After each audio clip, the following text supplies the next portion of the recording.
करवा चौथ व्रत कथा। ओम श्री गणेशाय नमः।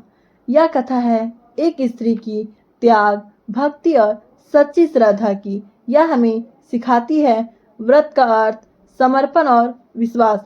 बहुत समय पहले की बात है, इंद्रप्रस्थ नामक नगरी में एक विद्वान ब्राह्मण रहते थे जिनका नाम वेद शर्मा था। उनके पुत्र पुत्रियां थी, 7 पुत्र और एक पुत्री जिसका नाम वीरावती था। वीरावती अपने माता पिता और भाइयों की प्यारी बहन थी। जब उसका विवाह हुआ तो वह अपने पति के साथ रहने चली गई, लेकिन पहले साल उसने अपने मायके में रहते हुए करवा चौथ व्रत करने का निर्णय लिया।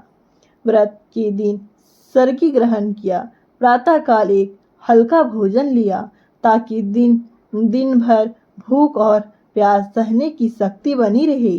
दिन बढ़ने के साथ वीरावती बहुत थक गई, प्यास और भूख से अधिक असहज हो गई।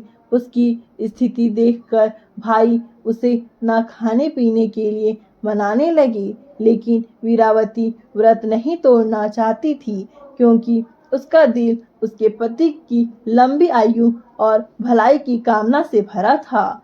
उसके भाई ने एक कुटिल योजना बनाई। उन्होंने एक पेड़ पर जाकर शीशा, मिरर और दीप जलाई, जिससे वह प्रकाश से भ्रमित होकर चांद समझ ले और उसे कहा कि चांद निकल आया है। वीरावती ने प्रकाश देखा और समझा कि चांद निकल गया। उसने व्रत तोड़ लिया, लेकिन जैसे ही वह व्रत तोड़ने लगी, उसे बड़ी दुखद खबर मिली। उसका पति मृत पाया गया। यह सुनकर वीरावती विलाप करने लगी। उसने भगवान शिव, पार्वती और अन्य देवताओं से प्रार्थना की कि वे उसकी गलती की क्षमा करें और उसके पति को वापस बुलाएं। उसकी संवेदनशील श्रद्धा और तन्मय भक्ति देखकर देवी देवताओं ने उसकी व्रत की महिमा बताई और कहा कि यदि वह 1 वर्ष तक निरंतर करवा चौथ व्रत मन से पूरी श्रद्धा के साथ करे तो उसका पति जीवित हो जाएगा।